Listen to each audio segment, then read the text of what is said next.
जय हिंद, नमस्कार। स्वागत है आप सभी का हमारे यूट्यूब चैनल में। देखिए, इस वीडियो में हम डिस्कस करेंगे नाइन्थ की एनसीईआरटी की क्लास। जो भी आपकी नाइन्थ की एनसीईआरटी की साइंस है उसको अच्छे से लाइन बाय लाइन हम डिस्कस करने वाले हैं, जो कि क्वेश्चन आपके एग्ज़ाम में पूछे जाते हैं, चाहे आपका रेलवे का एग्ज़ाम हो या फिर एसएससी का। ये वीडियो खासकर इम्पोर्टेंट रहेगा रेलवे के एग्ज़ाम्स के लिए, जिनमें स्पेसिफिक रेलवे ग्रुप डी और एनसीईआरटी या फिर जो भी जेईई वगैरह की फॉर्म पोस्ट है उनमें एनसीईआरटी पूछा जाता है। तो चलिए डिस्कस कर लेते हैं। यदि वीडियो पसंद आए तो लाइक कीजिएगा और चैनल सब्सक्राइब कर लीजिएगा। तो आइए स्टार्ट करते हैं। पहला चैप्टर रहेगा हमारे आसपास के पदार्थ, मैटर इन आवर सराउंडिंग। जो भी इम्पोर्टेंट चीज़ें हैं प्रत्येक चैप्टर में वे ऑलरेडी कलर्ड रहेगी, यानी कि हाईलाइट रहेगी। इसके साथ साथ में जो भी छोटे छोटे पॉइंट्स होंगे हम उनको आपको बताते हुए चलेंगे। तो देखिए, सबसे पहले बात कर लेते हैं हमारे चारों ओर के जो भी पदार्थ हैं। देखिए, पदार्थ के बारे में कहा गया है कि इस विश्व में प्रत्येक वस्तु जिस सामग्री से बनी होती है उसे वैज्ञानिकों ने पदार्थ कहा है। ये इम्पोर्टेंट है, ठीक है। इसी के साथ में सभी वस्तुएं सामान्यतः द्रव्यमान रखती है और कुछ स्थान घेरती है, ठीक है। जो वस्तुएं होती है जो भी हमारे आसपास आप अपने घर में देख लीजिएगा या कहीं भी आसपास, ईंटें, पत्थर या फिर जो भी आपके पैसे, रुपए पैसे होंगे, कागज़, किताबें, ये सभी पदार्थों से मिलकर बनी होती है, ठीक है। इनको वस्तु कहते हैं। और वस्तु जो है, वस्तुओं में द्रव्यमान होता है और कुछ स्थान घेरती है, यानी कि आयतन होता है। इसी के साथ नेक्स्ट देखिएगा आप। अच्छा, आगे है कि प्राचीन काल में जो तत्व थे किस प्रकार विभाजित थे, ठीक है। प्राचीन काल से ही मनुष्य अपने आसपास को समझने का प्रयास कर रहा है। भारत के प्राचीन दार्शनिकों ने पदार्थ को 5 मूल तत्वों में वर्गीकृत किया, जिनको नाम दिया गया पंच तत्व। ये पंच तत्व है वायु, पृथ्वी, अग्नि, जल और आकाश। इम्पोर्टेंट रहेगा आपके एग्जाम के लिए। इसके बाद पदार्थ को उनके गुण धर्मों के आधार पर 2 वर्गों में डिवाइड किया जाता है, रासायनिक और यानी कि भौतिक और रासायनिक गुण धर्मों के आधार पर इनका वर्गीकरण 2 प्रकार से किया जाता है। तो ये जो हमारा चैप्टर रहेगा इसमें हम पढ़ेंगे, इस अध्याय में हम भौतिक गुणों के आधार पर पदार्थों के बारे में ज्ञान अर्जित करेंगे। अच्छा, अब बात कर लेते हैं पदार्थों के गुणों के बारे में, ठीक है। भौतिक गुणों के बारे में सबसे नंबर 1 है कि पदार्थ कणों से मिलकर बने होते हैं। इसको कैसे डिस्कस करेंगे, यानी कि कैसे वेरीफाई करेंगे। तो देखिए, बहुत समय तक पदार्थ की प्रकृति के बारे में 2 विचारधाराएं प्रचलित थी। एक विचारधारा का यह मानना था कि पदार्थ लकड़ी के टुकड़ों की तरह सतत होते हैं, परंतु अन्य विचारधारा का मानना था कि पदार्थ रेत की तरह कणों से मिलकर बने होते हैं। आप समझ सकते हैं। इसमें जो दूसरी विचारधारा है कि पदार्थ रेत के तरह कणों से मिलकर बने होते हैं, ये एक सटीक विचारधारा है, ठीक है। आइए देखते हैं आगे। अच्छा, देखते हैं कि क्रियाकलाप के द्वारा इस चीज़ को हम समझ सकते हैं। आइए क्रियाकलाप करते हैं। आपको देखिए, क्रियाकलाप में क्या है कि बीकर में, जल से भरे बीकर में जो है नमक या शर्करा डालिएगा तो वो जो है जल में पूरी घुल जाएगी। ये इस जो है क्रियाकलाप में कहा गया है। तो इसका मतलब है कि जो है ये पदार्थ जो है कणों से मिलकर बना होता है, ठीक है। सभी पदार्थ जो है छोटे छोटे कणों से मिलके बना होता है। ये क्वेश्चन आपके एग्जाम में पूछा जा सकता है कि पदार्थ कैसे बनता है। तो पदार्थ जो है, सभी पदार्थ छोटे छोटे कणों से मिलकर बना होता है। ध्यान रखिएगा, इंपॉर्टेंट है आपके एग्जाम के लिए। नेक्स्ट, एक छोटा सा पॉइंट है। इस पॉइंट में कहा गया है कि आयतन का अंतर्राष्ट्रीय मात्रक पद्धति के अनुसार आयतन का मात्रक घन मीटर है। आयतन मापने का साधारण मात्रक लीटर है। 1 लीटर बराबर 1 डेसीमीटर क्यूब या फिर 1 लीटर बराबर 1 मिलीलीटर, ठीक है। 1 लीटर बराबर 1000 मिलीलीटर, 1 लीटर बराबर 1000 मिलीलीटर, या फिर 1 मीटर बराबर 10 की, यहाँ पे देखिएगा 1 मीटर बराबर जो होता है 1 मीटर बराबर 10 की घात 3 सेंटीमीटर क्यूब होता है। ठीक है, आगे। अच्छा, जो क्रियाकलाप क्या था, क्रियाकलाप क्या किस प्रकार था, ये समझिए आप कि जो है जल जो होता है, जल के जो छोटे छोटे कण होते हैं उनके बीच में वायु होती है। ठीक है, उनके बीच में वायु होती है और उसमें जब नमक मिलाया जाता है तो नमक के कण उस वायु मतलब जो जलों के कणों के बीच स्थान होता है उनके बीच घुस जाते हैं। ठीक है, इसी से सिद्ध होता है कि जो है पदार्थ कणों से मिलकर बना होता है। ये पढ़िए, जब हम जल में नमक घोलते हैं तो नमक के कण जल के कणों के बीच रिक्त स्थानों में समावेशित हो जाते हैं। यही मैंने आपको बताया कि वे पूर्णतः जल में विलीन हो जाते हैं। यहाँ से इम्पोर्टेंट रहेगा आपके एग्जाम में कि यहाँ से क्वेश्चन पूछा जा सकता है। ठीक है, और ये चीज़ ध्यान रखिएगा कि जल के कणों के बीच वायु मतलब जल के कणों के बीच स्थान होता है, रिक्त स्थान। ठीक है, जिसे हम सूक्ष्मदर्शी से देख सकते हैं। ठीक है, अब देखिए बात करते हैं पदार्थ कितने छोटे होते हैं, जो पदार्थ के कण होते हैं वे कितने छोटे हैं। ठीक है, यहाँ पे देखिएगा आप, पदार्थ के कण बहुत छोटे होते हैं, इतने छोटे होते हैं कि हम कल्पना भी नहीं कर सकते, जिनको हम सूक्ष्मदर्शी के माध्यम से देख सकते हैं, यानी कि माइक्रोस्कोप से के माध्यम से देख सकते हैं।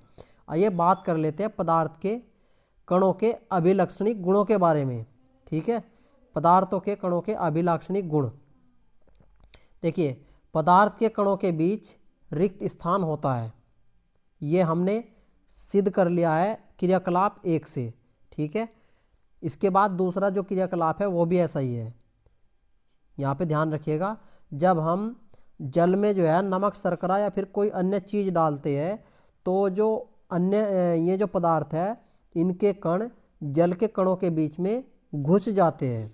ठीक है, देखिए, जब हम चाय, कॉफ़ी या नींबू पानी बनाते हैं तो एक पदार्थ के कण दूसरे पदार्थ के कणों के रिक्त स्थानों में समावेशित हो जाते हैं। यह दर्शाता है कि पदार्थ के कणों के बीच पर्याप्त रिक्त स्थान होता है। इम्पोर्टेंट है आपके एग्जाम के लिए। क्वेश्चन किस प्रकार पूछेगा कि क्या पदार्थों के कणों के बीच रिक्त स्थान होते हैं, मतलब क्या जो है पदार्थ के कणों के बीच रिक्त स्थान होते हैं, ये आप कहिएगा होते हैं। ठीक है, जो गैसीय पदार्थ है उनके कणों के बीच ज़्यादा रिक्त स्थान होता है, जो तरल पदार्थ होते हैं उनका गैस से कम होता है, और जो ठोस होते हैं सबसे कम रिक्त स्थान उनके कणों के बीच होता है, ठोस के। याद रखिएगा, ठोस के कणों के बीच सबसे कम रिक्त स्थान पाया जाता है। नेक्स्ट, पदार्थों के कण निरंतर गतिशील होते हैं। दूसरा गुण है कि पदार्थ के कण निरंतर गतिशील होते हैं। कैसे, आइए समझते हैं क्रियाकलाप के माध्यम से। अपनी कक्षा में किसी कोने में एक बुझी हुई अगरबत्ती रख दे, इसकी सुगंध लेने के लिए आपको कितने समीप जाना पड़ेगा। ठीक है, यानी कि अगर बुझी हुई अगरबत्ती रखते हैं तो उसकी सुगंध जाने के लिए समीप जाना पड़ेगा। और इसी चीज़ को यदि हम ऐसे करें कि अगरबत्ती को जलाकर एक कोने में रख दे तो उसके जो है मतलब उसकी खुशबू पूरे कमरे में फैल जाएगी, पूरी क्लास में फैल जाएगी। ठीक है, तो इससे सिद्ध होता है कि जो मतलब अगरबत्ती है, अगरबत्ती के कण जलने पर गतिशील हो जाते हैं। ठीक है, यानी कि जब उन्हें एनर्जी मिलती है तो वे गतिशील हो जाते हैं। यही कहा गया है कि पदार्थ के कण निरंतर गतिशील होते हैं। दूसरा क्रियाकलाप देखिए, देखो, जल से भरे 2 गिलास या बीकर ले, पहले बीकर के एक सिरे पर सावधानी से बूंद लाल या नीली स्याही डाल दे, दूसरे में शहद डाल दे। ठीक है, इसको भी तो इसको अपने घर में या कक्षा में एक कोने पर रख दे और परीक्षण को नोट करे तो क्या होता है मैं बताता हूँ आपको। देखिए, जैसे ही ये बाल्टी है या ये बीकर है, ये जल से भरा हुआ है, आप इसमें बूंद डालेंगे। ठीक है, जैसे ही आप इसमें बूंद डालेंगे तो बूंद जहाँ पे डलेगी वहाँ पर गाढ़ी रहेगी और वो धीरे धीरे पूरे जल में फैल जाएगी।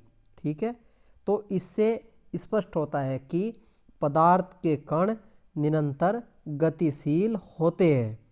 ठीक है, इसके बाद नेक्स्ट देखिएगा आप कि एक गिलास में गर्म पानी से और दूसरे ठंडे पानी से भरे, यानी कि एक गिलास गर्म पानी से दूसरा ठंडे पानी में ठंडे पानी से भरे गिलास में कॉपर सल्फेट या पोटेशियम परमैंगनेट का एक क्रिस्टल डालें और इसे रख दे। ठीक है, हिलाए नहीं। क्रिस्टल को सतह पर बैठने दे। गिलास में ठोस क्रिस्टल के ठीक ऊपर क्या दिखाई देता है? समय बीतने पर क्या होता है? आइए इनसे अब कुछ निष्कर्ष निकलते हैं। ठीक है, निष्कर्ष चलो, समय बीतने पर क्या होता है? इससे ठोस और द्रव के कणों के बीच क्या पता चलता है? क्या तापमान के साथ मिश्रित होने की दर बदलती है? जी बिल्कुल बदलेगी। ठीक है, अब निष्कर्ष देखो क्या क्या निकल रही है। निष्कर्ष निकलते हैं कि पदार्थ के कण निरंतर गतिशील होते हैं, अर्थात उनमें गतिज ऊर्जा होती है। तापमान बढ़ने के कारण गति तेज हो जाती है। इसलिए हम कह सकते हैं कि तापमान बढ़ने से कणों की गतिज ऊर्जा भी बढ़ जाती है। भाई साहब, सबसे इम्पोर्टेंट लाइनें हैं ये अब तक जो चैप्टर है उसकी। ठीक है, तो आप इसको बहुत ही अच्छे से चाहे तो रट लीजिए या याद कर लीजिए। एक बार फिर देखिए कि पदार्थ के कण गतिशील होते हैं, अर्थात उनमें गतिज ऊर्जा होती है। तापमान बढ़ने से कणों की गतिज ऊर्जा मतलब कणों की गति में तेजी आती है। इसलिए हम कह सकते हैं कि तापमान बढ़ने से कणों की गतिज ऊर्जा बढ़ जाती है। मोस्ट इंपॉर्टेंट जो कि 2 लाइन आएंगी आपके एग्जाम में।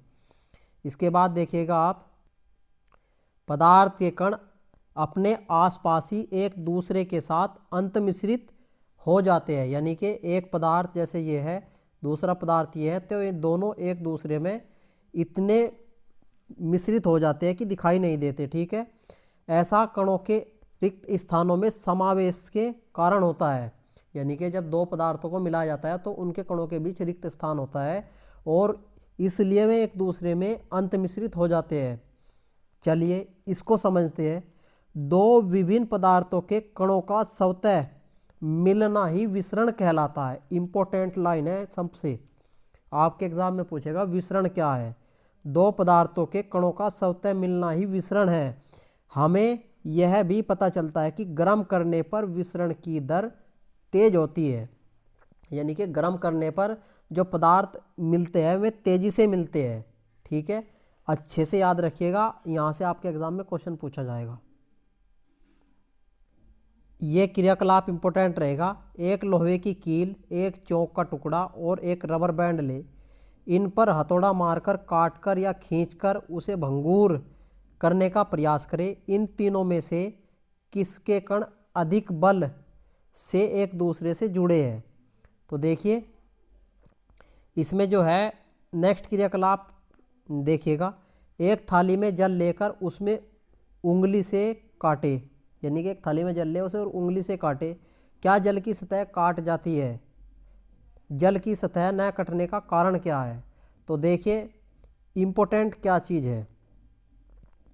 उपरोक्त तीनों क्रियाकलापों से सुझाव, मतलब जो पहले वाला क्रियाकलाप है कुछ ज़्यादा खास नहीं था, 2 मैंने आपको पढ़ा दिए। ठीक है, इन क्रियाकलापों से निष्कर्ष निकलता है कि पदार्थ के कणों के बीच एक बल कार्य करता है। यह बल कणों को एक साथ रखता है। इस आकर्षण बल का सामर्थ्य प्रत्येक पदार्थ में अलग अलग होता है। ठीक है, आप अच्छे से समझ गए होंगे कि जो लोहा है उसको हम तोड़ नहीं सकते क्योंकि उसके बीच जो आकर्षण बल है बहुत ज़्यादा होता है। ठीक है, तो अच्छे से याद रखिएगा कि जो है पदार्थ के कणों के बीच एक बल कार्य करता है जिसको हम आकर्षण बल कहते हैं। ठीक है, ठोसों में सबसे ज़्यादा आकर्षण बल होता है, इसके बाद द्रवों में होता है, सबसे कम आकर्षण बल होता है गैसों में। ये लाइनें आप ऐसे कर लीजिए, पहले तो होंगे ठोस, ठीक है, या फिर इंग्लिश में लिखिए पहले होंगे सॉलिड, इनमें सबसे ज़्यादा आकर्षण बल, फिर लिक्विड, इसके बाद सबसे कम आकर्षण बल होता है गैसों में। नेक्स्ट देखिएगा, पदार्थ के अभिलाक्षणिक गुणों के बाद आता है पदार्थ की अवस्थाएं। इंपॉर्टेंट है। अपने आसपास के पदार्थों को ध्यान से देखें, ये कितने प्रकार के हैं। हम पाते हैं कि पदार्थ अपने 3 रूपों में होता है। इंपॉर्टेंट है भाई साहब, नोट कर लीजिएगा कि पदार्थ के कितनी अवस्थाएं होती है, 3। इनमें सबसे पहला होगा ठोस, दूसरा होगा द्रव, तीसरा होगा गैस। पदार्थ की 3 अवस्थाएं होती है, ठोस, द्रव, गैस। नोट रखिएगा अपनी कॉपी में, ठीक है। पदार्थ की ये अवस्थाएं उनके कणों की विभिन्न विशेषताओं के कारण होती है। अब इन 3 अवस्थाओं के हम जो विशेषताएं हैं उनके बारे में डिस्कस करेंगे। सबसे पहले ठोस अवस्था, क्रियाकलाप करेंगे इसके बारे में। निम्नलिखित वस्तुओं को एकत्रित करें, पेन, किताब, सुई और लकड़ी इत्यादि की छड़ें, ठीक है। तो इनमें से आप बताइएगा कि कौन ठोस है और कौन द्रव। निम्नलिखित पर विचार कीजिए। नंबर 1, रबर बैंड को क्या माना जाएगा? क्या खींचकर इसका आकार बदला जा सकता है? क्या ये ठोस है? नंबर 1। दूसरा रहेगा, विभिन्न आकार के बर्तनों में रखने पर चीनी तथा नमक उन्हीं बर्तनों के आकार ले लेते हैं।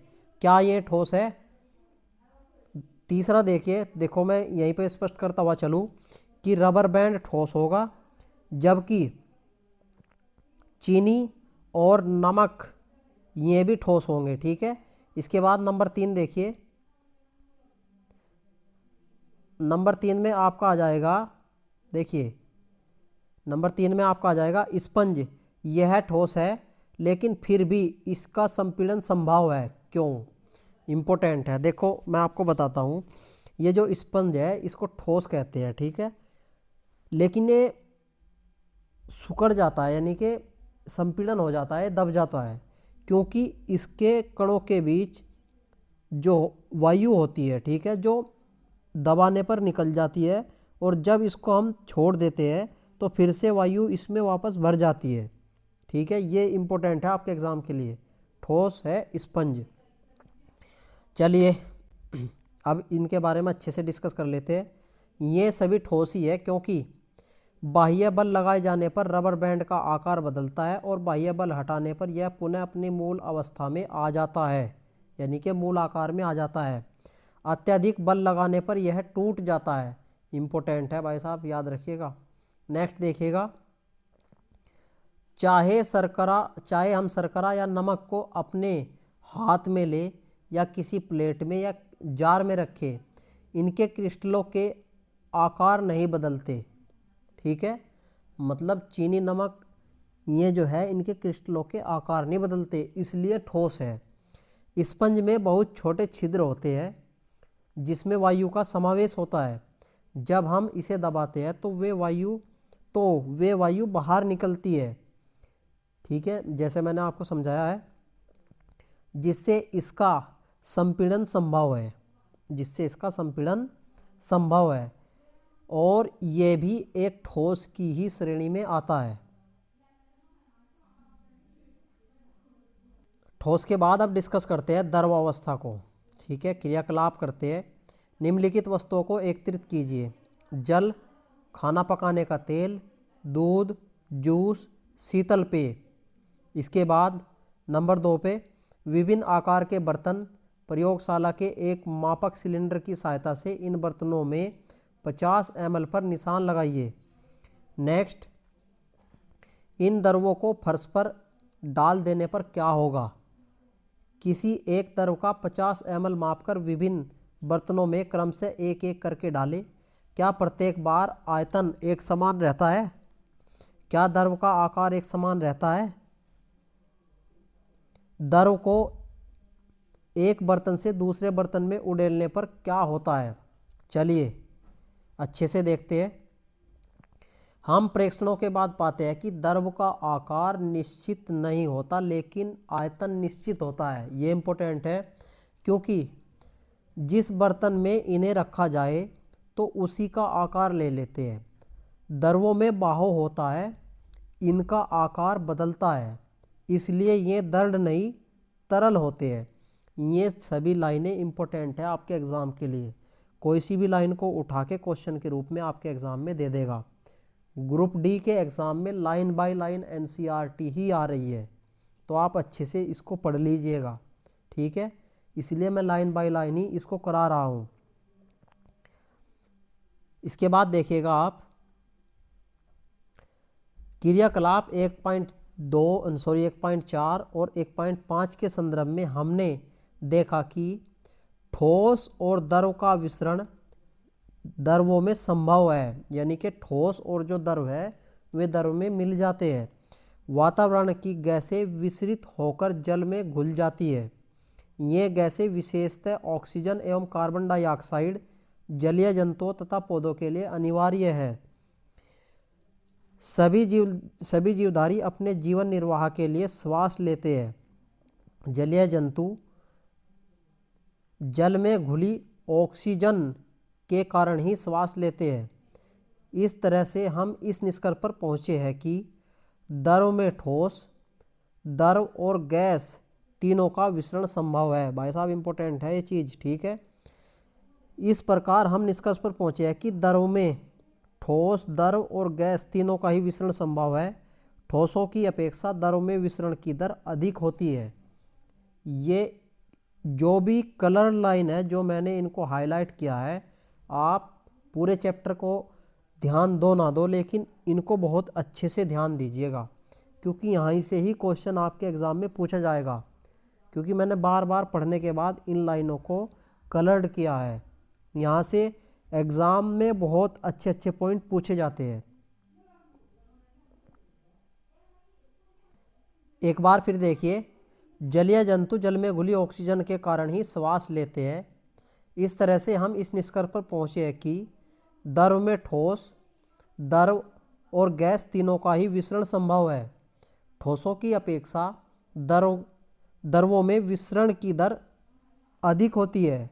इसलिए हमें ऐसा इसलिए है क्योंकि द्रव अवस्था में पदार्थ के कण स्वतंत्र रूप से गति करते हैं, जबकि ठोस अवस्था में पदार्थ के कण एक दूसरे बल के कारण बंद रहते हैं, ठीक है। ठोसों की अपेक्षा द्रवों के कणों में रिक्त स्थान अधिक होता है। इम्पोर्टेंट है, सभी चीज़ें नोट कर लीजिएगा। और इस वीडियो को आप जितनी बार देखोगे उतनी ही बार अच्छी चीज़ें आपको सीखने को मिलेगी और उतने ही क्वेश्चन आप अच्छे से अपने एग्ज़ाम में अटेम्प्ट कर पाओगे। चलिए आगे देखते हैं। यहाँ हम पढ़ चुके हैं ठोस अवस्था, द्रव अवस्था। अब बात कर लेते हैं गैसीय अवस्था के बारे में। आपने कभी उस गुब्बारे वाले पर ध्यान दिया है जो गैस के एक ही सिलेंडर से बहुत सारे गुब्बारों में हवा भरता है? कारण उससे पता लगाए कि एक सिलेंडर से वह कितने गुब्बारे भरता है। उससे पूछिए कि सिलेंडर में कौन सी गैस है। चलिए क्रियाकलाप कर लीजिए। इसके बाद फिर देखो, ये जो क्रियाकलाप है यहाँ से डायरेक्ट क्वेश्चन पूछा जाता है, तो आप इनको ये मत समझिएगा कि ऐसे ही पढ़ा दिए जा रहे हैं। 100 ml की 3 सीरीज ले और उनके सिरे को रबर के कोर्क से बंद कर दे, जैसा कि चित्र में दिखाया गया है। सभी सिरिंजों के पिस्टन को हटा ले। पहली सीरीज में हवा रहने दे, दूसरी में जल, तीसरी में चौक के टुकड़े भर दे। पिस्टन को वापस सीरीज में लगाए। सीरीज के पिस्टन की गतिशीलता आसान करने के लिए उस पर थोड़ी सी वैसलीन लगा दे। अब पिस्टन को सीरीज में डालकर संपीड़ित करने की कोशिश करें। इम्पोर्टेंट है भाई साहब। ये कहना ये चाह रहा है कि कौन सा ज़्यादा दबेगा, यानी कि कौन सा ज़्यादा संपीड़ित होगा। ये आपका चित्र है, इसके चित्र के अनुसार आपको काम करना है। आपने क्या देखा? किस स्थिति में पिस्टन आसानी से अंदर चला गया? आप सभी इस चीज़ को समझ सकते हैं कि आसानी से गैसीय अवस्था में ही पिस्टन नीचे जाएगा, ठीक है। हमने देखा कि ठोस और द्रव की तुलना में गैसों की संपीड्यता काफ़ी अधिक होती है। हमारे घरों में जो खाना बनाया जाता है और सिलेंडर में जो गैस भरी होती है वो संपीड़न यानी कि कंप्रेशन के माध्यम से ही भरी जाती है। वो संपीड़ित गैस होती है, ठीक है। हमारे घर में खाना बनाने में उपयोग की जाने वाली जो एलपीजी गैस सिलेंडरों में भरी जाती है, खाना बनाने वाली द्रवीकृत पेट्रोलियम गैस यानी कि एलपीजी, लिक्विफाइड पेट्रोलियम गैस बोलते हैं इसको, या फिर अस्पतालों में दिए जाने वाले ऑक्सीजन सिलेंडर में संपीड़ित गैस होती है। ये इम्पोर्टेंट होते हैं, आपके एग्ज़ाम के लिए पूछ लेगा कि जो अस्पताल वाला ऑक्सीजन सिलेंडर होता है या फिर एलपीजी सिलेंडर होता है तो उनमें गैस कैसी होती है? वो कंप्रेस्ड होती है, ठीक है, संपीड़ित गैस होती है। आजकल वाहनों में ईंधन के रूप में संपीड़ित प्राकृत गैस यानी कि कंप्रेस्ड नेचुरल गैस का उपयोग होता है। इसके बाद संपीड्यता काफ़ी अधिक होने के कारण गैस के अत्यधिक आयतन को एक कम आयतन वाले सिलेंडर में संपीड़ित किया जा सकता है। ठीक है, जैसा कि आप अगर गैस सिलेंडर को खोल देंगे तो गैस बहुत ज़्यादा आयतन में फैल जाएगी और उस पूरी गैस को हम एक छोटे से बर्तन में भी भर सकते हैं। किसके माध्यम से? संपीड़ित के माध्यम से। तो वही कह रहा है कि संपीड़ित काफ़ी अधिक होने के कारण गैस के अत्यधिक आयतन को एक कम आयतन वाले सिलेंडर में संपीड़ित किया जा सकता है एवं आसानी के साथ एक स्थान से दूसरे स्थान तक भेजा जा सकता है। हमारी नाक तक पहुंचने वाली गंध से बिना रसोई में प्रवेश किए हम जान सकते हैं कि क्या पकाया जा रहा है। ठीक है, ये गंध हम तक कैसे पहुंचती है? खाने की गंध के कण वायु में मिलते हैं और रसोई से फैलकर हम तक पहुंच जाते हैं। यह गंध कण के और दूर दूर मतलब और भी दूर जा सकते हैं। पके हुए गर्म खाने की महक हमारे पास तक कुछ ही क्षणों में पहुंच जाती है। यानी कि जैसे रसोई में खाना पक रहा है तो उसकी जो गंध है हमारे पास तक बहुत जल्दी पहुंच जाती है। इसका कारण है कि गैस के कण जो है गति करते हैं। इसकी तुलना में ठोस तथा द्रवों के विसरण से करें। ठीक है, मैंने वही चीज़ बताया है कि गैस के कणों का विसरण ज़्यादा तेज़ी से होता है। ठीक है, और विसरण की गति ताप बढ़ाने पर बढ़ती है। ये चीज़ हम पहले पढ़ चुके हैं। ये सभी इम्पोर्टेंट पॉइंट है, इनको नोट करते चलिएगा। पके हुए गर्म खाने की महक हमारे पास तक कुछ ही क्षणों में पहुंच जाती है। इसकी तुलना ठोस और द्रव के विसरण से करें। कणों की तेज गति और अत्यधिक रिक्त स्थानों के कारण गैस का अन्य गैसों में विसरण बहुत तीव्रता से होता है। इंपॉर्टेंट है भाई साहब। क्या कहा है कि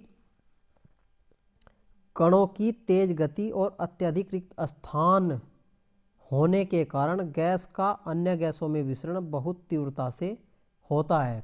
अब यहाँ पर हम ठोस, द्रव और गैस तीनों को ही समझेंगे कि उनके कण किस प्रकार होते हैं। देखिए, ये चित्र के माध्यम से दिखाया गया है कि ठोस के कण बिल्कुल सुव्यवस्थित होते हैं। ठीक है, और एक मजबूत आकर्षण बल के कारण एक दूसरे से बंधे रहते हैं, जबकि द्रव के जो कण हैं वे थोड़े से अनियमित होते हैं ठोस की अपेक्षा, और ये जो है गति करते हैं, मतलब बहुत ही कम मोशन करते रहते हैं। जबकि जो ठोस के कण होते हैं वे वाइब्रेशन करते हैं, द्रव के कण गति करते हैं।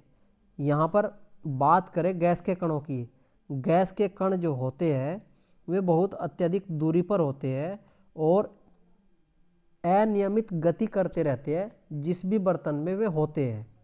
ये तीनों अवस्थाएं आप अच्छे से समझ गए होंगे। आगे देखते हैं। क्या पदार्थ अपनी अवस्था को बदल सकता है? आप कहेंगे हाँ या ना, तब तक आप कमेंट में बताइए। हम देखते हैं। जल पदार्थ की तीनों अवस्थाओं में रह सकता है। ठीक है, जल पदार्थ की तीनों अवस्थाओं में रह सकता है। कौन कौन सी?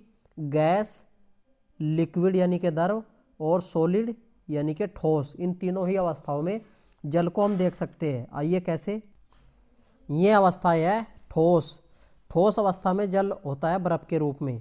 द्रव में होता है जल के रूप में, तरल के रूप में। ठीक है, गैसीय अवस्था में होता है जल वाष्प के रूप में।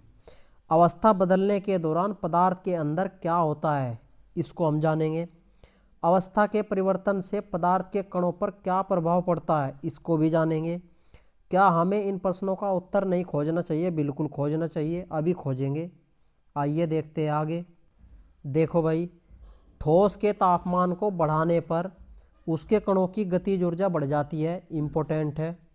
गतिज ऊर्जा में वृद्धि होने के कारण कण अधिक तेजी से कंपन करने लगते हैं। जो मैंने आपको बताया था कि ठोस के कण सुव्यवस्थित होते हैं और वे गति नहीं करते हैं, कंपन करते हैं, जबकि द्रव और गैस के कण गति करते हैं। तो यही कहा गया है कि गतिज ऊर्जा में वृद्धि होने के कारण कण अत्यधिक तेजी से कंपन करने लगते हैं। ऊष्मा के द्वारा दी गई ऊर्जा कणों के बीच के आकर्षण बल को पार कर लेती है।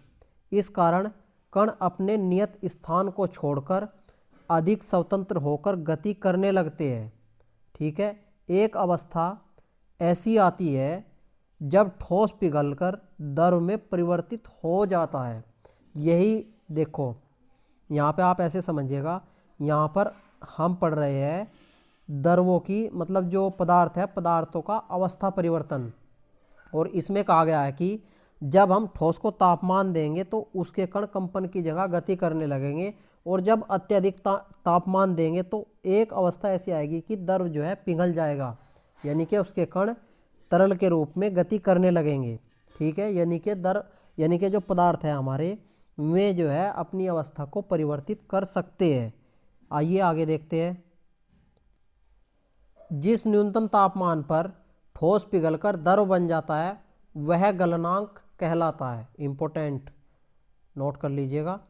जिस न्यूनतम तापमान पर ठोस पिघलकर द्रव बन जाता है वह इसका गलनांक कहलाता है। किसी ठोस का गलनांक उसके कणों के बीच आकर्षण बल के सामर्थ्य को दर्शाता है। बर्फ का गलनांक 273.15 केल्विन होता है। ये इम्पोर्टेंट है, जो का तू आपके एग्जाम में पूछा जाएगा कि बर्फ का गलनांक कितना होता है, तब आप बताइएगा 273.15 केल्विन होता है। गलने की प्रक्रिया यानी ठोस से द्रव अवस्था में परिवर्तन को संगलन भी कहते हैं। किसी ठोस के गलने की प्रक्रिया में तापमान समान रहता है, ऐसे में ऊष्मीय ऊर्जा कहाँ जाती है? ये इम्पोर्टेंट है भाई साहब। जैसे ठोस से कोई पदार्थ द्रव बनेगा तो उसका तापमान जो पहले था वही बाद में रहा, तो जो हमने ऊर्जा दी, मतलब जो ऊष्मा दी, वो कहाँ गई? आइए इसके बारे में जानते हैं।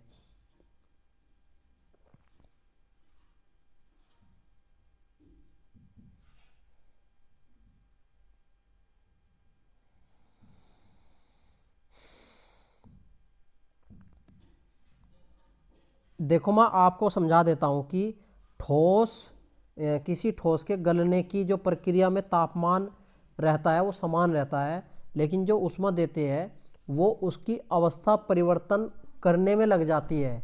ठीक है, यानी कि गुप्त ऊष्मा के रूप में गुप्त ऊष्मा में बदल जाती है। ठीक है, पदार्थ को जो हम एक्स्ट्रा एनर्जी दे रहे हैं, क्योंकि उसका तापमान जो ठोस था, मतलब जब वो ठोस था तब उसका तापमान मान लीजिए 10 डिग्री था।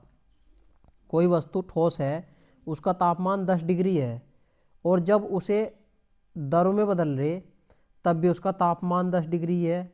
लेकिन जो हम यहाँ पे एनर्जी दे रहे हैं, ऊष्मा दे रहे हैं, वो कहाँ जा रही है? तो वो उसकी अवस्था परिवर्तन में जा रही है। ठीक है, अवस्था परिवर्तन में ऊष्मा जा रही है, और उस ऊष्मा को हम कहते हैं गुप्त ऊष्मा। ये इंपॉर्टेंट पॉइंट है, इसको अच्छे से याद रखिएगा। चलिए आगे देखते हैं। देखो, ये जो पूरा पैरा है यहाँ से यहाँ तक का जो मैंने आपको चीज़ समझाई वही है कि जो ठोस से द्रव में बदला कोई पदार्थ, तो उसमें जो तापमान था समान रहा, लेकिन जो हमने ऊष्मा दी वो उसकी गुप्त ऊष्मा के रूप में, मतलब वो गुप्त ऊष्मा कहलाती है, मतलब जो उसकी अवस्था को परिवर्तित करती है। ठीक है, यहाँ गुप्त ऊष्मा का अभिप्राय है छुपी हुई ऊष्मा। ठीक है, अब देखते हैं, ये लाइन इंपॉर्टेंट रहेगी आपके लिए। वायुमंडलीय दाब पर 1 किलोग्राम ठोस को उसके गलनांक पर द्रव में बदलने के लिए जितनी ऊष्मीय ऊर्जा की आवश्यकता होती है उसे संगलन की प्रसुप्त ऊष्मा कहते हैं। प्रसुप्त का मतलब गुप्त ऊष्मा कहते हैं। एक बार फिर से पढ़िए। वायुमंडलीय दाब पर 1 किलोग्राम ठोस को उसके गलनांक पर द्रव में बदलने के लिए जितनी ऊष्मीय ऊर्जा की आवश्यकता होती है उसे संगलन की प्रसुप्त ऊष्मा या गुप्त ऊष्मा या छिपी हुई ऊष्मा कहते हैं। अर्थात 0 डिग्री सी या फिर 273 केल्विन पर जल के कणों की ऊर्जा उसी तापमान पर बर्फ के कणों की ऊर्जा से अधिक होती है। Note point important. यहाँ से इसको अच्छे से याद रखिएगा। 0 डिग्री सी पर जल के कणों की ऊर्जा उसी तापमान पर बर्फ के कणों की ऊर्जा से अधिक होती है। ठीक है, चलिए आगे देखते हैं।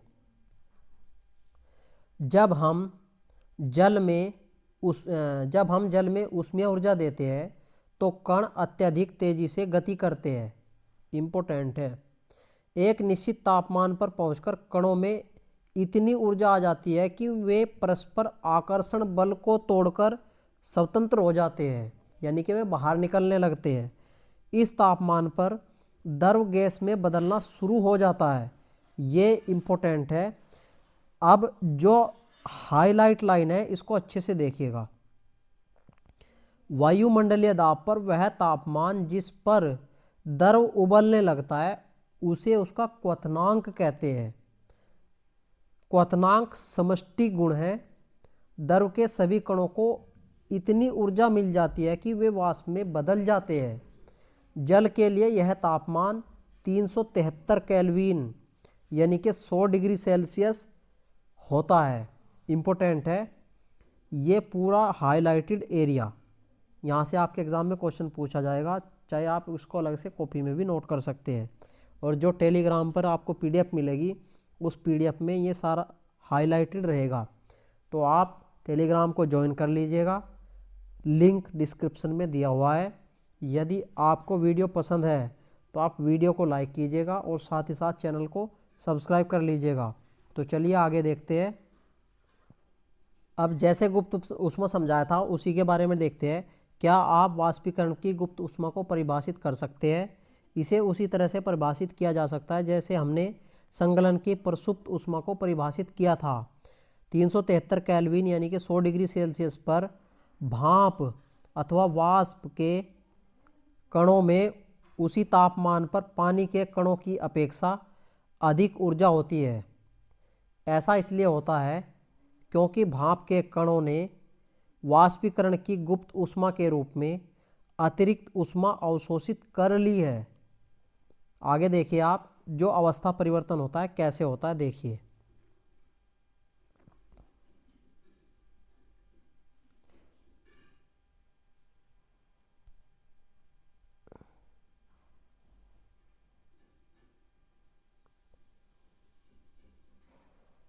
ठोस अवस्था, द्रव अवस्था और शीतल अवस्था कैसे बदलेंगे देखो।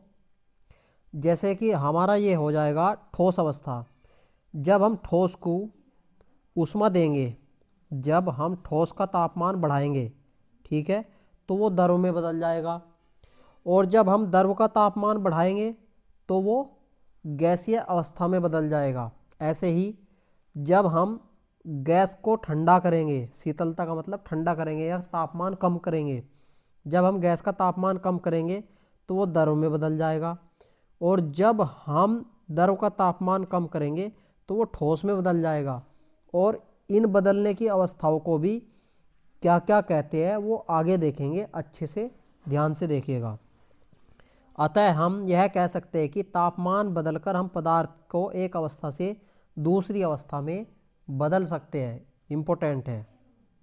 चलिए, द्रव अवस्था में परिवर्तित हुए बिना ठोस अवस्था से सीधे गैस में बदलने की प्रक्रिया को ऊर्ध्वपातन कहते हैं।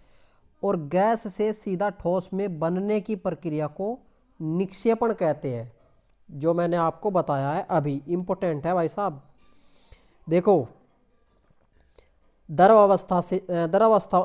अवस्था में बिना परिवर्तन हुए ठोस अवस्था से सीधे गैस में बदलना, ये कहलाता है ऊर्ध्वपातन। इसके बाद गैस से सीधा ठोस में बदलना, ये कहलाता है निक्षेपण। दोनों ही पॉइंट आप अच्छे से नोट कर लीजिएगा। और कपूर तथा अमोनियम क्लोराइड, ये दोनों ही ठोस अवस्था से सीधे गैस में बदल जाने वाले पदार्थ है। इसके बाद देखिएगा दाब का प्रभाव, यानी कि जो पदार्थ होता है उस पर दाब का प्रभाव क्या पड़ता है, आइए देखते हैं। देखो, दाब बढ़ाने पर पदार्थ के कणों को समीप में लाया जाता है, यानी कि जब हम दाब बढ़ाते हैं तो पदार्थ के कण समीप आ जाते हैं। जैसे देखो, पहले पदार्थ के कण बहुत ही दूर दूर थे। जब इन पे प्रेशर लगाया यानी कि दाब लगाया तो कण नज़दीक आ गए। जब इन पे और दाब लगाया तो ये और भी नज़दीक आ गए। ठीक है, अब देखिए दाब बढ़ाने पर पदार्थ के कणों को समीप लाया जाता है। दाब के बढ़ाने और तापमान के घटाने से गैस द्रव में बदल जाती है। इंपॉर्टेंट है। नेक्स्ट देखिएगा आप, क्या आपने ठोस CO2 के बारे में सुना है? इसे उच्च दाब पर संग्रहित किया जाता है। जब वायुमंडलीय दाब का माप 1 ATM यानी कि एटमॉस्फेयर हो जाता है तो ठोस CO2 द्रव अवस्था में आए बिना सीधे गैस में परिवर्तित हो जाती है, जिसको हम ड्राई आइस कहते हैं। यही कारण है कि ठोस कार्बन डाइऑक्साइड को ड्राई आइस कहते हैं। इंपॉर्टेंट है भाई साहब। इस तरह से हम कह सकते हैं कि पदार्थ की अवस्थाएं यानी ठोस, द्रव, गैस दाब और तापमान द्वारा तय होती है, यानी कि इनके द्वारा बदली जा सकती है पदार्थ की तीनों अवस्थाओं को। इसके बाद देखिए, अब ये देखिए अवस्थाएं कैसे कैसे परिवर्तित हो रही है। भाई यहाँ से ठोस से लो आप सबसे पहले। जब ठोस का तापमान हम कम करेंगे, ठीक है, जब ठोस का तापमान का प्रभाव है भाई, ठीक है, जब ठोस का तापमान हम कम करेंगे तो क्या होगा? वो ठोस ही रहेगा। ठीक है, लेकिन जब द्रव का तापमान कम करेंगे तो वो जम जाएगा, और जब गैस का तापमान कम करेंगे तो वो द्रव में बदल जाएगा। ठीक है, और जब हम यहाँ पे गैस का, एक बार देखिए, ध्यान से देखिए, दोबारा समझिए, ऐसे नहीं समझ में आएगा आपको। ठीक है, देखिए द्रव की अवस्थाएं 3 है, ठोस, द्रव एवं गैस। ठीक है, ठोस, द्रव एवं गैस। यहाँ पर आराम से समझिएगा, हम समझाने की कोशिश करेंगे संगलन को, वाष्पीकरण को, ऊर्ध्वपातन को और निक्षेपण को। ठीक है, देखो जब द्रव का तापमान घटाया जाता है तो वह जम जाता है। ठीक है, और इसको कहते हैं हम जमना, द्रव को। ठीक है, और जब ठोस का तापमान बढ़ाया जाता है और तापमान बढ़ाने पर वो द्रव में बदल जाता है तो इसको कहते हैं हम गलन या फिर संगलन। ठीक है, इसके बाद देखिएगा, जब द्रव का तापमान बढ़ाकर उसे गैस में बदला जाता है तो उसको कहते हैं हम वाष्पीकरण। और जब गैस, ठीक है, जब गैस का तापमान घटाया जाता है तो गैस जो है द्रव में बदल जाती है, इसको कहते हैं हम संघनन। ठीक है, इसके बाद देखिएगा आप, जब द्रव का तापमान घटाकर, मतलब जब द्रव सीधे गैस से ठोस में बदली जाती है। ठीक है, जब गैस को सीधे ठोस में बदला जाता है तो इसको कहते हैं हम निक्षेपण। और जब ठोस को गर्म करके सीधा जो है गैस में बदला जाता है तो इसको कहते हैं हम ऊर्ध्वपातन। ठीक है, तो इनको आप अच्छे से याद रख लीजिएगा।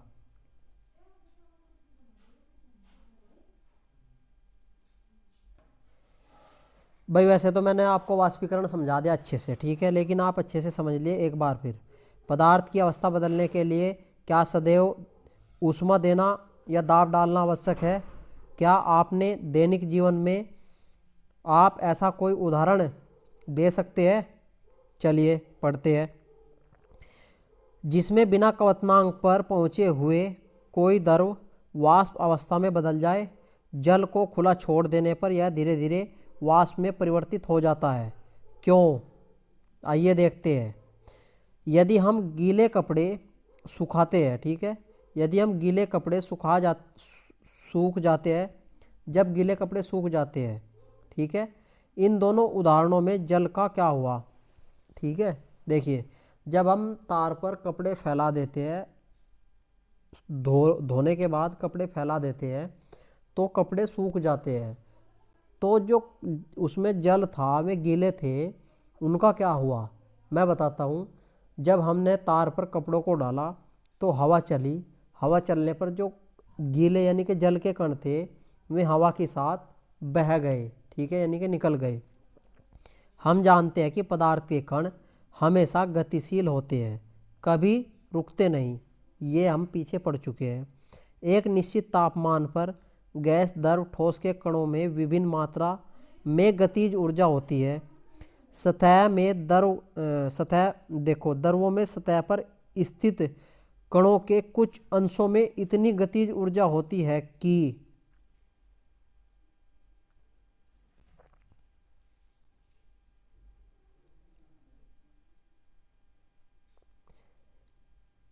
वे देखो दोबारा देखो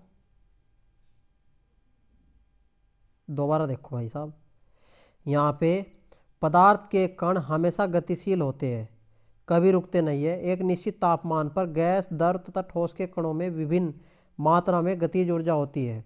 द्रवों में सतह पर स्थित कणों के कुछ अंशों में इतनी गतिज ऊर्जा होती है कि वे दूसरे कणों के आकर्षण बल से मुक्त हो जाते हैं। क्वथनांक से कम तापमान पर द्रव के वाष्प में परिवर्तित होने की प्रक्रिया को वाष्पीकरण कहते हैं। ये था वाष्पीकरण। क्वथनांक से कम तापमान पर द्रव के वाष्प में परिवर्तित होने की इस प्रक्रिया को वाष्पीकरण कहते हैं। इंपॉर्टेंट है। वाष्पीकरण को प्रभावित करने वाले कारक, ये भाई साहब इंपॉर्टेंट लाइनें हैं, ठीक है। देखो जो वाष्पीकरण को प्रभावित करता है उनमें कौन कौन से कारक आते हैं। सतह बढ़ने पर वाष्पीकरण बढ़ जाता है। देखते हैं कैसे। वाष्पीकरण एक सतही प्रक्रिया है, लाइन इंपॉर्टेंट है। सतही क्षेत्र बढ़ने पर वाष्पीकरण की दर बढ़ जाती है, इंपॉर्टेंट है। इसके उदाहरण है कपड़े सुखाने के लिए हम उन्हें फैला देते हैं। इसके बाद वाष्पीकरण के कारण शीतलता कैसे होती है, आइए जानते हैं। जैसे कि कई बार हम अपनी हथेली पर यदि पेट्रोल डालें तो वो उड़ता है, तो वहाँ पर हमें ठंडा महसूस होता है। आप इस एग्जाम्पल को अपने घर में भी कर सकते हैं। देखें कैसे। खुले हुए बर्तन में द्रव रखने पर निरंतर वाष्पीकरण होता रहता है। वाष्पीकरण के दौरान कम हुई ऊर्जा को पुनः प्राप्त करने के लिए द्रव के कण आसपास से ऊर्जा अवशोषित कर लेते हैं। इस तरह आसपास से ऊर्जा के अवशोषित होने के कारण शीतलता हो जाती है। इंपॉर्टेंट है। जब आप एसीटोन या फिर नाखून की पॉलिश हटाने वाले द्रव को अपनी हथेली पर गिराते हैं तो क्या होता है, इसके कण आपकी हथेली या उसके आसपास से ऊर्जा प्राप्त कर लेते हैं और वाष्पीकृत हो जाते हैं, जिससे हथेली पर शीतलता महसूस होती है। यही सेम होता है पेट्रोल, जब हम अपनी हथेली पर डालते हैं हल्का सा तो वह भी हमें ठंडा लगने लगता है। तेज धूप वाले दिन गर्म के देखो तेज धूप वाले गर्म दिन के बाद लोग अपनी छत या खुले स्थान पर जल छिड़कते हैं, क्योंकि जल के वाष्पीकरण की गुप्त ऊष्मा गर्म सतह को शीतल बनाती है। इस कारण देखो, क्या आप वाष्पीकरण के कारण शीतल होने के और उदाहरण दे सकते हैं। चलिए आगे देखते हैं। गर्मियों में हमें सूती कपड़े क्यों पहनने चाहिए, भाई साहब इंपॉर्टेंट है। शारीरिक प्रक्रिया के कारण गर्मियों में हमें ज़्यादा पसीना आता है, जिससे हमें शीतलता मिलती है। इसके बाद देखो, जैसा कि हम जानते हैं कि वाष्पीकरण के दौरान द्रव की सतह के कण हमारे शरीर या आसपास से ऊर्जा प्राप्त करके वाष्प में बदल जाते हैं। वाष्पीकरण की प्रसुप्त ऊष्मा के बराबर ऊष्मीय ऊर्जा हमारे शरीर से अवशोषित हो जाती है, जिससे शरीर शीतल हो जाता है। इम्पोर्टेंट है भाई साहब, इस लाइन को ना आप अच्छे से याद कर लीजिएगा, ये आपके एग्ज़ाम में ऐसे ही पूछे जाएगी कि वाष्पीकरण की प्रसुप्त ऊष्मा के बराबर ऊष्मीय ऊर्जा हमारे शरीर से अवशोषित हो जाती है, जिससे शरीर शीतल हो जाता है। चूँकि सूती कपड़ों में जल का अवशोषण अधिक होता है, इसलिए हमारा पसीना इसमें अवशोषित होकर वायुमंडल में आसानी से वाष्पीकृत हो जाता है। ठीक है, सूती कपड़े हमें इसलिए गर्मी में ज़्यादा पहनने चाहिए क्योंकि जो सूती कपड़ों में जल का अवशोषण होता है वो अधिक होता है। ठीक है, और जब हमारा शरीर में जो पसीना आता है वो सूती कपड़ों में जाता है और फिर वो जो है वाष्पीकृत हो जाता है, तो हमें ठंडा महसूस होता है। आप इसको अच्छे से गर्मियों के दिनों में देखिएगा। बर्फीले जल से भरे गिलास की बाहरी सतह पर जल की बूंदें क्यों नजर आती है, आइए इसके बारे में भी जानते हैं। किसी बर्तन में हम बर्फीला जल रखते हैं, जल जल्दी ही बर्तन की बाहरी सतह पर हमें जल की बूंदें नजर आने लगती है।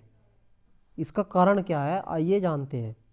वायु में उपस्थित जल वाष्प की ऊर्जा ठंडे पानी के संपर्क में आकर कम हो जाती है और यह द्रव अवस्था में बदल जाती है, जो हमें जल की बूंदों के रूप में नजर आती है।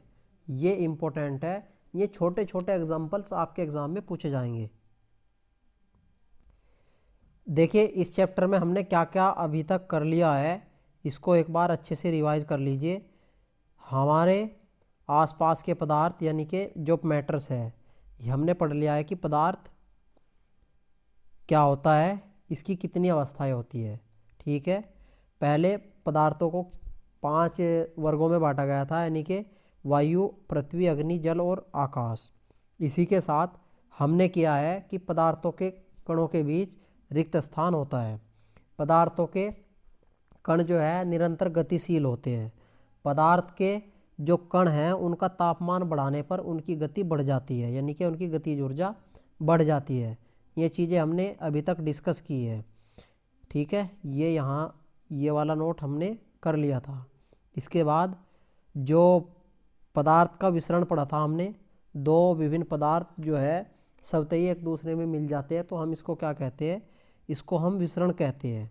ठीक है, इसी के साथ हमने गैसों का संपीड़न पढ़ा कि जो है गैसों को दबाने पर या दाब बढ़ाने पर और तापमान कम करने पर द्रव में बदला जा सकता है। ठीक है, ठोसों की अवस्था परिवर्तन, द्रव गैस की अवस्था परिवर्तन पढ़ी है, यानी कि पदार्थ की अवस्था परिवर्तन हमने पढ़ी है। यहाँ पर ये इम्पोर्टेंट रहेगा कि स्पंज क्या है, स्पंज एक ठोस है। इसी के साथ ठोस अवस्था को हम जब ठोस पदार्थ को अत्यधिक ताप देंगे तो द्रव अवस्था में परिवर्तित हो जाएगा। इसको भी आप अच्छे से याद रखिएगा। इसके बाद देखिएगा आप कि ठोस का आकार और आयतन निश्चित होता है, जबकि द्रव का आकार निश्चित नहीं होता है, आयतन निश्चित होता है। और गैस का ना तो आकार निश्चित होता है और न ही आयतन निश्चित होता है। इन चीज़ों को भी आप अच्छे से कंठस्थ कर लीजिएगा। इसी के साथ साथ आप देख सकते हैं कि तापमान बढ़ाने पर विसरण की दर भी बढ़ जाती है। ठीक है, अब बात कर लेते हैं ठोस तथा द्रव की अपेक्षा गैसों की संपीड्यता ज़्यादा होती है।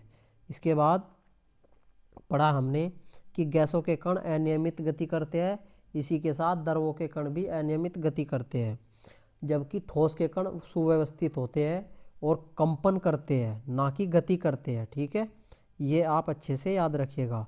अब हमने बात की थी गलन की। ठीक है, गलनांक क्या होता है, ये पूछा जाएगा आपके एग्जाम में। जिस न्यूनतम तापमान पर ठोस पिघलकर द्रव बन जाता है उसको गलनांक कहते हैं। बर्फ़ का गलनांक 273.15 केल्विन होता है, ये इम्पोर्टेंट है। इसी के साथ साथ कि जो है ठोस का तापमान बढ़ाने पर गलनांक की दर को बढ़ाया जा सकता है। कुछ पदार्थ ऐसे होते हैं जो सीधे ठोस से गैस में आ जाते हैं। ठोस से गैस में आने की प्रक्रिया, मतलब ठोस से सीधा गैस में आने की प्रक्रिया, पहले द्रव में नहीं बदलना, गैस में, ठोस से सीधा गैस में बदलने की प्रक्रिया को हम कहते हैं ऊर्ध्वपातन, और गैस से सीधे ठोस में बदलने की प्रक्रिया को कहते हैं निक्षेपण। इंपॉर्टेंट है, याद रखिएगा। ये तीनों अवस्थाएं मैंने आपको पढ़ाई है। संगलन पढ़ा दिया है, जमना पढ़ा दिया है, वाष्पीकरण, संघनन ये भी पढ़ा दिया है। इंपॉर्टेंट रहेगा ऊर्ध्वपातन और निक्षेपण, इंपॉर्टेंट रहेगा आपके एग्जाम के लिए। ठीक है, अब ये हमने ड्राई आइस पढ़ ली थी, वाष्पीकरण पढ़ लिया। ठीक है, तापमान बढ़ाने पर वाष्पीकरण की दर को तेज किया जा सकता है, ये भी हमने अच्छा सा अच्छे से पढ़ लिया था। ठीक है, अब बात कर लेते हैं, देखो हम वाष्पीकरण को प्रभावित करने वाले कारक। ठीक है, वाष्पीकरण को प्रभावित करने वाले कारकों में हमने पढ़ा था कि जो है वाष्पीकरण जो मतलब सतह बढ़ने पर वाष्पीकरण बढ़ता है, तापमान बढ़ने पर वाष्पीकरण की दर बढ़ती है, ये भी याद रखिएगा। तापमान में वृद्धि करने पर वाष्पीकरण की दर बढ़ जाती है। इसी के साथ साथ जब आर्द्रता होती है, यानी कि हमारे एनवायरनमेंट में नमी होती है, तो वहाँ पर वाष्पीकरण की दर कम होती है। ठीक है, याद रखिएगा, ये इम्पोर्टेंट है। इसी के साथ जब वायु की गति ज़्यादा होती है तो वाष्पीकरण की दर बढ़ जाती है। क्षेत्रफल वाले को हमने पढ़ लिया था, इनको पढ़ लीजिए। आर्द्रता की कमी, वायु में विद्यमान जलवाष्प की मात्रा को आर्द्रता कहते हैं। वायु में विद्यमान जलवाष्प की मात्रा को आर्द्रता कहते हैं। किसी निश्चित तापमान पर हमारे आसपास की वायु में एक निश्चित मात्रा में ही जल वाष्प होती है। जब वायु में जल कणों की मात्रा पहले से ही होगी तो वाष्पीकरण की दर घट जाएगी, वायु की गति में वृद्धि होगी। अब देखो यहाँ से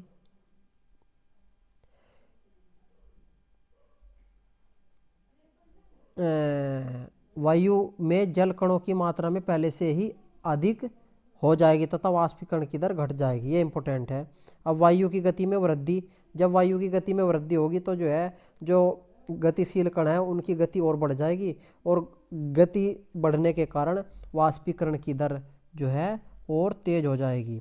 ठीक है, शीतलता हमने पढ़ ली कि शीतलता क्या होती है। इसी के साथ साथ हमने ये देख लीजिए एक बार फिर कि जो है प्लाज्मा क्या होता है, और बोस आइंस्टीन कंडेंसेट। पदार्थ की 5 अवस्थाएं होती है, ठोस, द्रव, गैस, प्लाज्मा और बोस आइंस्टीन कंडेंसेट। ठीक है, इसी के साथ साथ फ्लोरेंस ट्यूब और नियॉन बल्ब में प्लाज्मा होता है। नियॉन बल्ब के अंदर नियॉन गैस होती है और फ्लोरेंस ट्यूब के अंदर हीलियम गैस या फिर अन्य कोई गैस होती है। ये क्वेश्चन आपके एग्जाम में पूछा जाएगा। ठीक है, प्लाज्मा के कारण ही सूर्य तथा तारों की में चमक होती है, उस तापमान के कारण ही तारों में प्लाज्मा बनता है। ठीक है, इसी के साथ साथ बोस आइंस्टीन कंडेंसेट। ठीक है, बोस आइंस्टीन कंडेंसेट के जो खोजकर्ता थे ये थे सत्येंद्रनाथ बोस, इंपॉर्टेंट है। सामान्य वायु के घनत्व के 1,00,000वें भाग जितने कम घनत्व वाली गैस को बहुत कम तापमान पर ठंडा करके बीईसी तैयार होता है, इंपॉर्टेंट है। इसके बाद हमने पढ़ा था कि जो है शीतलता पढ़ ली हमने। अब हमारा नेक्स्ट चैप्टर आएगा, क्या हमारे आसपास के पदार्थ शुद्ध है। देखिए पूरी जो टोटल एनसीईआरटी है, 9th की एनसीईआरटी, ये अच्छे से जैसे हमने इस चैप्टर को किया है तो इसमें पूरा समय लगा है लगभग 1 घंटा। ठीक है, लगभग 1 घंटे में ये वीडियो पूरी तैयार हो गई है। ये वीडियो तैयार हुई है, यानी कि हमने इसको बिल्कुल अच्छे से बारीकी से पढ़ लिया है। और ऐसे ही करके हम लाइन बाय लाइन एनसीईआरटी को यदि हम करेंगे तो जो हमारे चैप्टर है इसमें एनसीईआरटी 9th में लगभग 8 से 10 चैप्टर है। ठीक है, 7 से 8 या 8 से 10 चैप्टर है। देखिए 9th एनसीईआरटी में जो हमारे चैप्टर है वे हमारे 15 चैप्टर है। ठीक है, तो 15 घंटे का जो वीडियो बनेगा वो बनेगा 9th की क्लास का, और ऐसे ही 12 से 15 घंटे का वीडियो बनेगा 10th क्लास का। और भाई साहब यदि आप इन वीडियो को डेली देखोगे, ठीक है, तो आप एक भी क्वेश्चन नहीं छोड़ पाओगे अपने रेलवे ग्रुप डी के एग्ज़ाम में या फिर एनटीपीसी या रेलवे के किसी भी एग्ज़ाम में, क्योंकि इनमें साइंस बहुत अच्छे से पूछी जा रही है। हाल ही के दिनों में आप ग्रुप डी का ही एग्ज़ाम ले लीजिए। ठीक है, यदि आप ग्रुप डी का ही एग्ज़ाम ले तो ग्रुप डी के एग्ज़ाम में अच्छे से साइंस पूछी जा रही है। ठीक है, तो आप इसको कतई भी स्किप ना करें, अच्छे से वीडियो देखें। वीडियो को पसंद आए, यदि वीडियो आपको पसंद आए तो लाइक कीजिए और साथ ही साथ चैनल को सब्सक्राइब कर लीजिए, ताकि हम ऐसे ही अच्छे अच्छे वीडियो आपके लिए लाते रहे। और ये जितने भी पॉइंट्स मैंने हाईलाइट किए हुए हैं इस वीडियो में, जितने भी हाईलाइट है, आप पूरी मतलब चीज़ें ना पढ़ के यदि आप इन्हें हाईलाइट पॉइंट को ही पढ़ेंगे, और मैंने हाईलाइट पॉइंट ही इसमें पढ़ाया है, तो यहाँ से आपके क्वेश्चन एग्ज़ाम में आ जाएंगे। तो आप अच्छे से वीडियो को एंजॉय कीजिएगा और साथ ही चैनल को सब्सक्राइब कर लीजिएगा। नेक्स्ट वीडियो में हम पढ़ेंगे हमारा नेक्स्ट चैप्टर, क्या हमारे आसपास के पदार्थ शुद्ध है। ऐसे ही हम डेली आपको एक वीडियो उपलब्ध कराएंगे और फिर हम इसका एक कंबाइंड वीडियो डालेंगे, फिजिक्स का अलग, केमिस्ट्री का अलग और बायोलॉजी का अलग। आप अपने सभी क्वेश्चन कर सकोगे। इसी के साथ वीडियो समाप्त होता है, नेक्स्ट चैप्टर में मिलेंगे। चैनल को सब्सक्राइब जरूर कीजिए। तब तक के लिए जय हिंद।